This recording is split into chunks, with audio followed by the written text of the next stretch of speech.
नमो नमः विद्यार्थियों, Mahatma Gandhi PG college के ऑनलाइन क्लास में आपका स्वागत है। पिछली कक्षा में हमने अध्ययन किया था, सहयोगी सामाजिक प्रक्रियाओं में पढ़ रहे थे। हमने इसके दो प्रकारों के बारे में पूर्व में अध्ययन किया। सबसे पहले सहयोग के बारे में अध्ययन किया, तत्पश्चात हमने व्यवस्थापन के बारे में अध्ययन किया। आज हम अध्ययन करेंगे सात्वीकरण व आत्मसात कि आत्मीकरण या आत्मसात क्या है। यह सहयोगी सामाजिक प्रक्रिया का तीसरा प्रमुख प्रकार है। देखिए, संघर्ष से एकीकरण की ओर बढ़ने का प्रथम चरण तो व्यवस्थापन होता है, जबकि सात्वीकरण या आत्मसात अंतिम चरण होता है। कोई व्यक्ति एक स्थान से दूसरे स्थान पर जाता है और वहां बढ़ जाता है।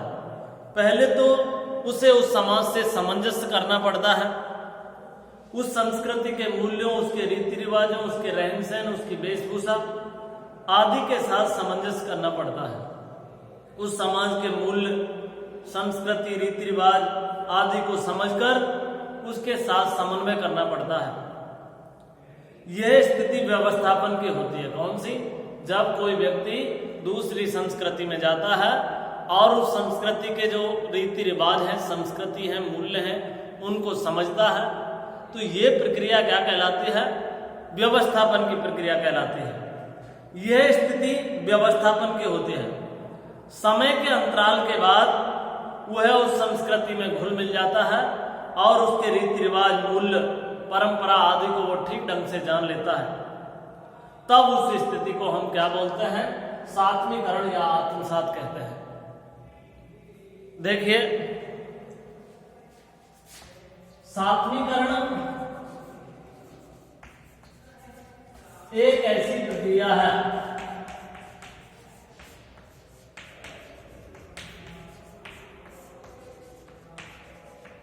जिसमें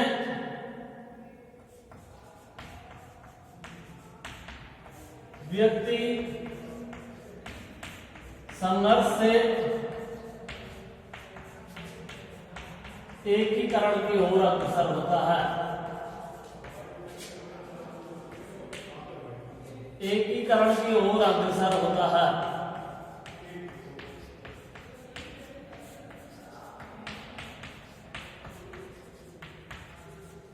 यह है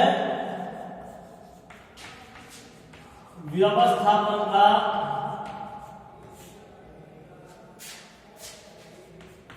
अंतिम चरण होता है।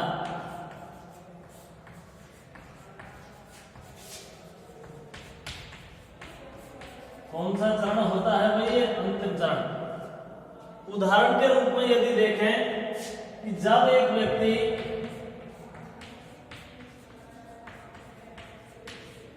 किसी दूसरे स्थान पर जाता है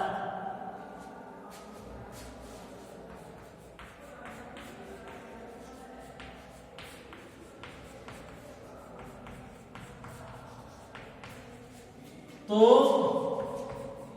उस स्थान के रीति रिवाज,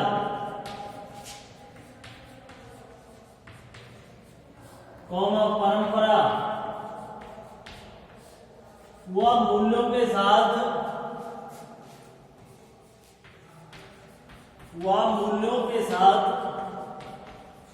समन्वय स्थापित करता है।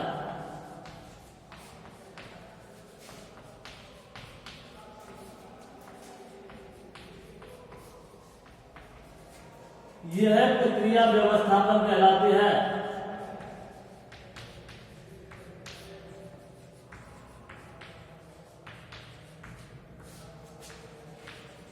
यह प्रक्रिया क्या कहलाती है? व्यवस्थापन। किंतु नेक्स्ट देखिए, किंतु जब वह रीति रिवाज व परंपराओं को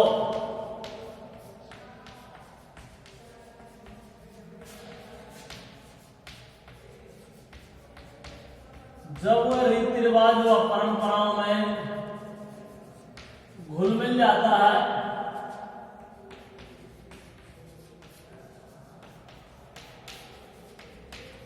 तो इसे क्या बोलते हैं? व्यवस्थापन कहा जाता है।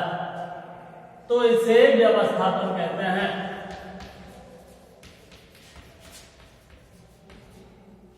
तो इसे बोलते हैं हम सात्वीकरण।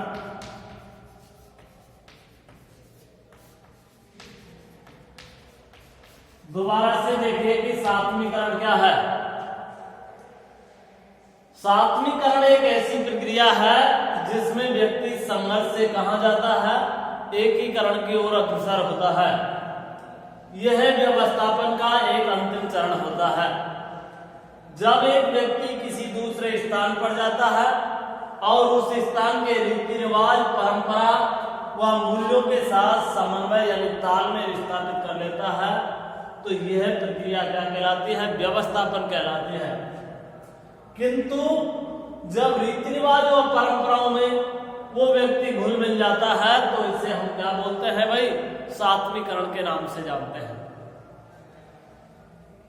सात्वीकरण से हमारा अभिप्राय होता है किसी व्यक्ति का किसी दूसरी संस्कृति में जाना, तत्पश्चात उस संस्कृति में घुल मिल जाना, उसके रीति रिवाज, परंपरा और मूल्यों को में अनुकूलन स्थापित कर लेना और उनको इस तरह जकड़ जाना कि वो उनसे निकल ना सके, सात्वीकरण कहलाता है।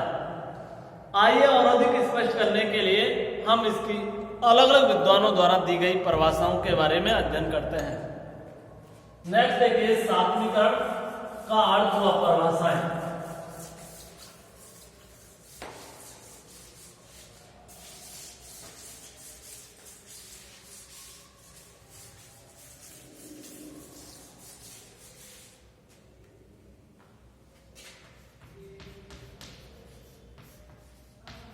सात्वीकरण का अर्थ व परिभाषाएं। अलग अलग विद्वानों ने सात्वीकरण या आत्मसात को अपने अपने ढंग से परिभाषित करने का कार्य किया है। हमारे एक समाजशास्त्री महोदय हुए हैं जिनका नाम है ऑगबर्न व निमकॉफ। ऑगबर्न व निमकॉफ के मतानुसार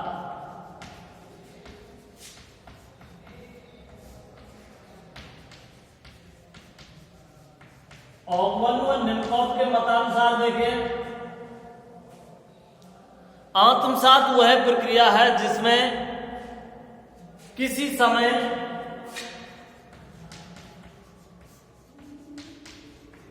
आत्मसात वह प्रक्रिया है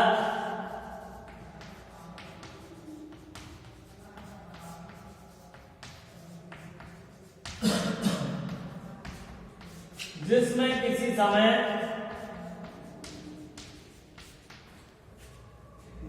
किसी समय असमान व्यक्ति या समूह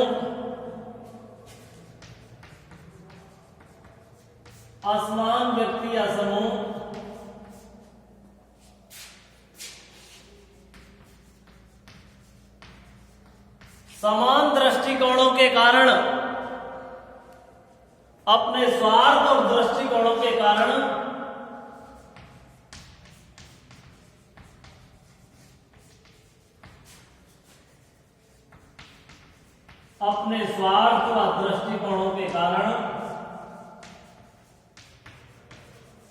वो क्या कर लेते हैं भाई, समान हो जाते हैं।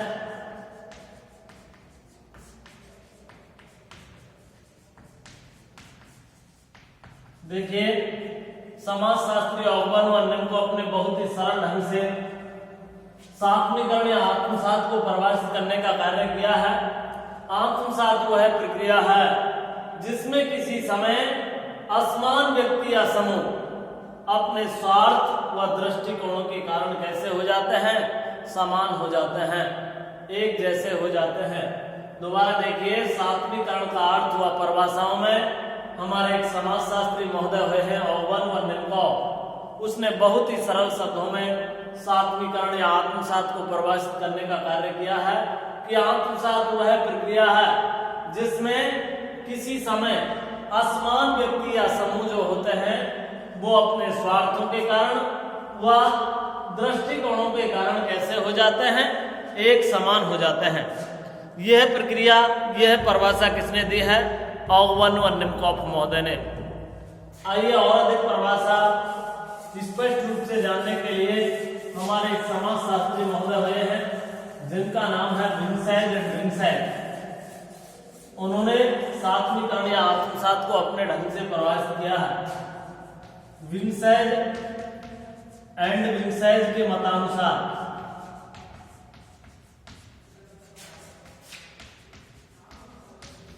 इन्होंने अपने ढंग से परिभाषित किया है विंसेंट एंड विंसेंट महोदय ने कि आत्मसात एक सामाजिक प्रक्रिया है। आत्मसात एक सामाजिक प्रक्रिया है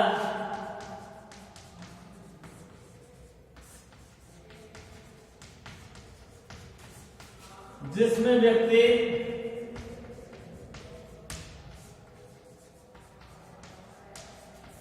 आत्मसात एक सामाजिक प्रक्रिया है जिसमें व्यक्ति तथा समूह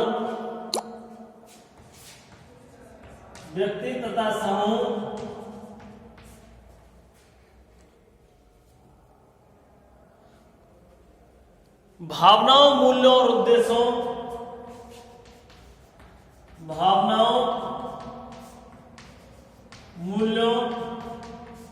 व उद्देश्यों में भाग लेते हुए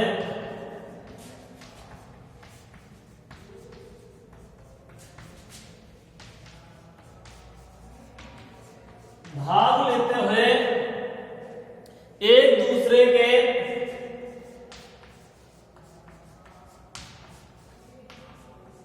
निकट आ जाते हैं। ये परिभाषा किसने दी है? समाजशास्त्री विंसेंट एंड विंसेंट महोदय ने। विंसेंट एंड विंसेंट महोदय ने बहुत ही सरल शब्दों में परिभाषित किया है कि आत्मसात एक सामाजिक प्रक्रिया है, एक सोशल प्रोसेस है जिसमें व्यक्ति और समूह भावनाओं, मूल्यों व उद्देश्यों में भाग लेते हुए एक दूसरे के कैसे आ जाते हैं भाई, पास में आ जाते हैं, समीप में आ जाते हैं। यह परिभाषा समाजशास्त्री विंसेंट एंड विंसेंट ने दी है। नेक्स्ट एक परिभाषा और देखिए, हमारे समाजशास्त्री महोदय हुए हैं जिनका नाम है बोगार्ड्स। बोगार्ड्स महोदय ने आत्मसात या सात्वीकरण को अपने ढंग से परिभाषित करने का कार्य किया है। नेक्स्ट परिभाषा देखिए, बोगार्ड्स महोदय के मतानुसार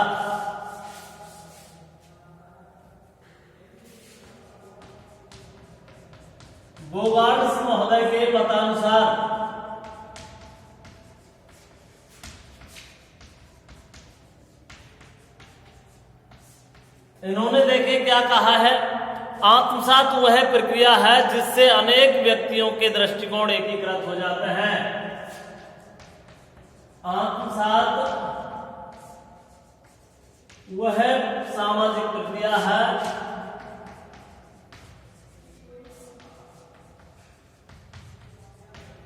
जिसमें अनेक व्यक्तियों के दृष्टिकोण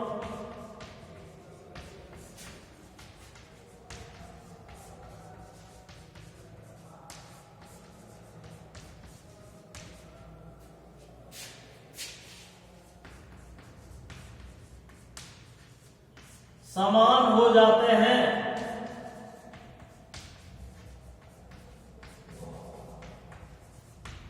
आगे इन्होंने लिखा है, इसके फलस्वरूप एक संयुक्त समूह में विकसित हो जाते हैं। इसके फलस्वरूप वे एक सम्मिलित समूह में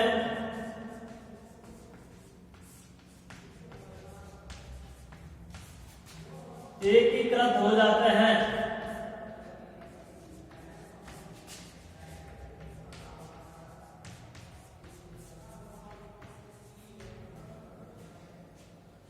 दोबारा देखिए, समाजशास्त्री बोगार्ड्स ने बहुत ही सरल शब्दों में परिभाषित किया है कि आत्मसात वह सामाजिक प्रक्रिया है जिसमें अनेक व्यक्तियों के दृष्टिकोण एक जैसे हो जाते हैं, समान हो जाते हैं।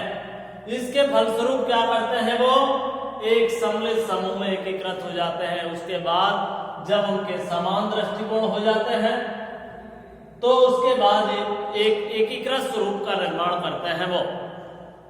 अब आप समझ गए होंगे कि भाई आत्मसात या सात्वीकरण क्या है।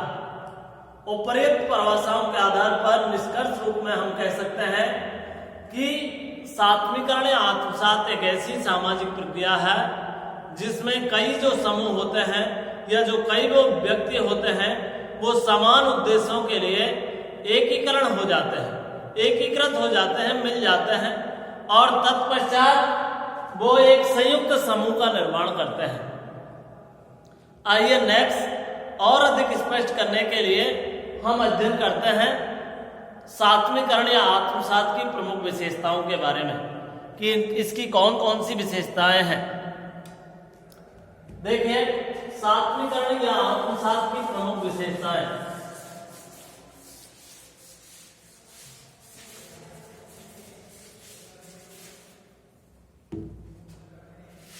सात्मीकरण या आत्मसात की प्रमुख विशेषताएं।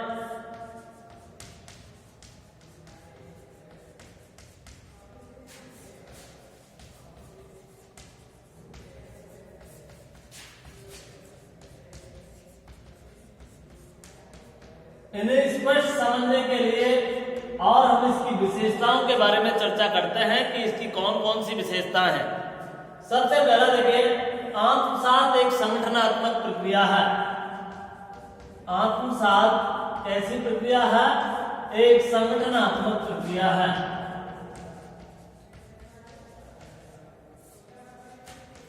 क्योंकि इसमें कई व्यक्ति वह समूह क्या बनाते हैं, एक समूह का निर्माण करते हैं, एक संगठन का निर्माण करते हैं। अतः हम कह सकते हैं कि आत्मसात क्या है, एक संगठनात्मक प्रक्रिया है। नेक्स्ट देखिए अगला नंबर 2 कि आत्मसात की प्रक्रिया धीमी गति से, आत्मसात की प्रक्रिया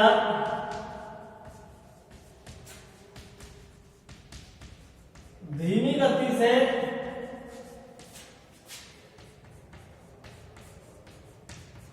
या अचेतन रूप से चलती है।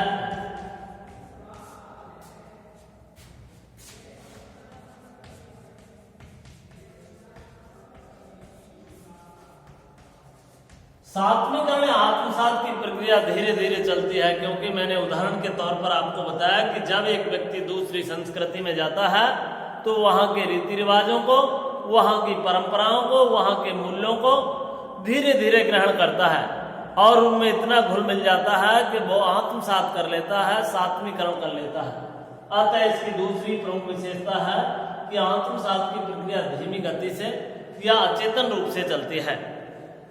नेक्स्ट देखिए, आत्मसात एक प्रक्रिया है जो किसको बढ़ावा देती है, एकीकरण को बढ़ावा देती है। आत्मसात की प्रक्रिया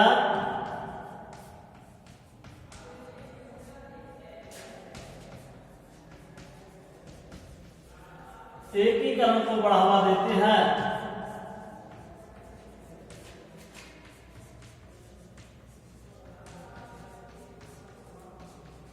किसको बढ़ावा देती है, संघर्ष से एकीकरण की ओर अग्रसर करती है। जिस संस्कृति में जन्मता है धीरे धीरे उसी संस्कृति को व्यक्ति अपना लेता है। आत्मसात एक अवस्था भी है।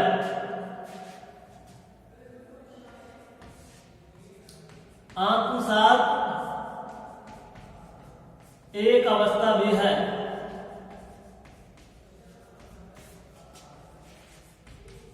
क्योंकि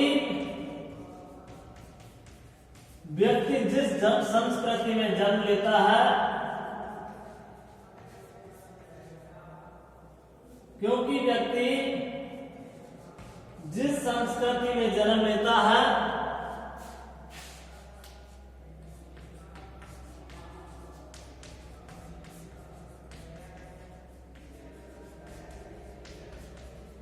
धीरे धीरे उसी को ग्रहण कर लेता है।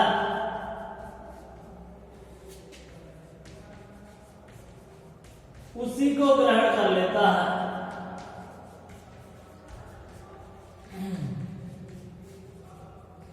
आइए और अधिक स्पष्ट करने के लिए हम आत्मसात की विशेषताओं पर पुनः दृष्टि डालते हैं। आत्मसात एक ऐसी प्रक्रिया है, संगठनात्मक प्रक्रिया है जो संघर्ष से हमें एकीकरण या संयुक्त रूप से रहने का विचार देती है। आत्मसात की प्रक्रिया धीमी गति से या अचेतन रूप से चलती है। आत्मसात की प्रक्रिया किसको बढ़ावा देती है? एकीकरण को बढ़ावा देती है। आत्मसात एक अवस्था भी है, क्योंकि व्यक्ति जिस संस्कृति में जन्म लेता है धीरे धीरे क्या करता है, उसी संस्कृति को ग्रहण कर लेता है। अब आप समझ गए होंगे कि आत्मसात या सात्वीकरण की कौन कौन सी विशेषताएं हैं। नेक्स्ट देखिए, सात्वीकरण या आत्मसात के प्रमुख सहायक कारक कि सात्वीकरण में कौन कौन से कारक सहायक होते हैं, उनके बारे में चर्चा करेंगे।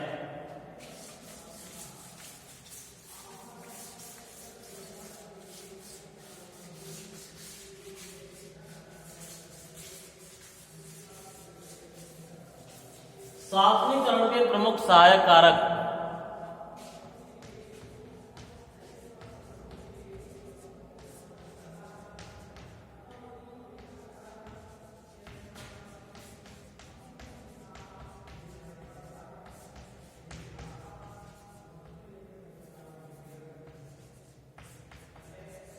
देखिए कौन कौन से इनके सहायक कारक हैं। सबसे पहला सहायक कारक है सहिष्णुता, यानी कि भाईचारा। सात्वीकरण या आत्मसात द्वारा व्यक्ति जब एकजुट होते हैं, एकीकृत होते हैं, तो उनमें भाईचारे की भावना बढ़ती है, उनमें मेल मिलाप बढ़ता है, उनमें सहयोग की भावना बढ़ती है, वो संयुक्त हो जाते हैं, उनका रहन सहन, वेशभूषा, भाषा, पहनावा सब कुछ एक जैसा हो जाता है। अतः सबसे पहला सहायक कारक है सहिष्णुता, भाईचारा। अगला देखिए, सांस्कृतिक समानताएं।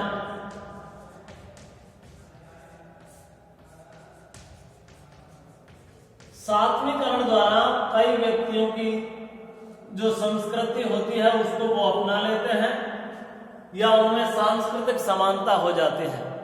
सांस्कृतिक समानता से हमारा अभिप्राय, मैंने बताया, सांस्कृतिक शब्द संस्कृति से बना है और संस्कृति से अभिप्राय होता है जीवन जीने का ढंग या जीवन जीने का तरीका। या ऐसे कह सकते हैं कि एक समाज का रहन सहन, खान पान, वेशभूषा, भाषा, पहनावा आदि सभी को सम्मिलित रूप से क्या बोलते हैं? सांस्कृतिक समानताएं कहते हैं। तो सात्वीकरण आत्मसात द्वारा उनकी सांस्कृतिक समानताएं कैसी हो जाती हैं? एक जैसी हो जाती हैं, एक जैसी मिल जाती हैं। अतः सात्वीकरण का अगला प्रमुख सहायक कारक कौन सा है? सांस्कृतिक समानताएं इसके द्वारा पैदा होती हैं। नेक्स्ट देखिए, समान आर्थिक अवसर। जब वो एक जैसे हो जाते हैं, एक जैसा कार्य करते हैं, एक जैसा उनका रहन सहन होता है, उनका खान पान एक जैसा होता है, तो उन्हें समान आर्थिक अवसर उपलब्ध होते हैं। अतः सात्वीकरण का अगला सहायक कारक कौन सा है? समान आर्थिक अवसर। यदि दो विरोधी गुट है, किसके? जो व्यापार करते हैं एक जैसी वस्तुओं का, और यदि उनमें हम सात्वीकरण स्थापित कर देते हैं, तादात्म्य स्थापित कर देते हैं, उनको इतना घुला मिला देते हैं कि वो ये नहीं जान सकते कि हम पहले क्या विरोधी गुट थे, तो फिर उनके आर्थिक अवसर कैसे हो जाएंगे? लगभग एक जैसे हो जाएंगे। इसके द्वारा सामाजिक संबंध अधिक होते हैं। नेक्स्ट देखिए, अधिक सामाजिक संबंध। सामाजिक संबंध कैसे हो जाते हैं भाई? मजबूत हो जाते हैं, अधिक हो जाते हैं। सात्वीकरण की प्रक्रिया द्वारा लोगों के जो सामाजिक संबंध होते हैं, सोशल जो रिलेशन होते हैं, वो मजबूत हो जाते हैं, कड़े हो जाते हैं। उन्हें आसानी से एक दूसरे से अलग नहीं किया जा सकता। तो अधिक सामाजिक संबंध भी सात्वीकरण में सहायता प्रदान करता है। नेक्स्ट देखिए, उनका अनेक क्षेत्रों में मिश्रण हो जाता है। जैसे उनका खान पान एक जैसा हो जाता है, उनकी वेशभूषा और भाषा एक जैसी हो जाती है, उनका रहन सहन और परंपराएं एक जैसी हो जाती हैं, उनके मूल्य और रीति रिवाज एक जैसे हो जाते हैं। तो अगला सहायक कारक होता है मिश्रण, और सबसे अंतिम सहायक कारक है समान भाषा। उनकी भाषा एक जैसी हो जाती है, जो सात्वीकरण का एक प्रमुख सहायक कारक है। दोबारा देखिए, सात्विकरण के प्रमुख सहायक कारकों के बारे में अध्ययन कर रहे थे। उनमें सबसे पहला है सहिष्णुता, यानी कि सात्विकरण के द्वारा सहिष्णुता बढ़ती है और भाईचारा मजबूत हो जाता है। सात्विकरण द्वारा उनकी सांस्कृतिक समानताएं एक जैसी हो जाती है, उनकी संस्कृति घुल मिल जाती है दो विरोधी गुटों की, उनके समान आर्थिक अवसर हो जाते हैं, समान धन एकत्रित करने की गतिविधि उनकी एक जैसी हो जाती है, उनके सामाजिक संबंध कैसे हो जाते हैं, मजबूत हो जाते हैं, कड़े हो जाते हैं यदि दो विरोधी गुट सात्विकरण स्थापित कर लेते हैं। उनका विभिन्न क्षेत्रों में मिश्रण हो जाता है, चाहे वो खान पान हो, चाहे वेशभूषा हो, चाहे भाषा हो, चाहे रहन सहन हो, और इसके बाद उन दोनों विरोधी गुटों की भाषाएं कैसी हो जाती हैं, समान भाषाएं हो जाती हैं। तो ये सभी सात्विकरण के प्रमुख सहायक कारक हैं जो उनके संबंधों को और कड़े या मजबूत करते हैं।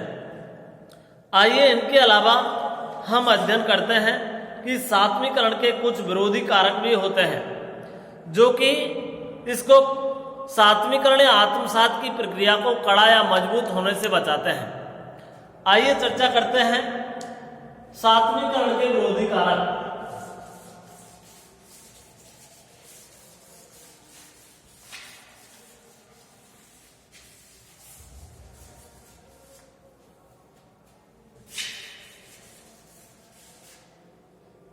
सात्विकरण के विरोधी कारक।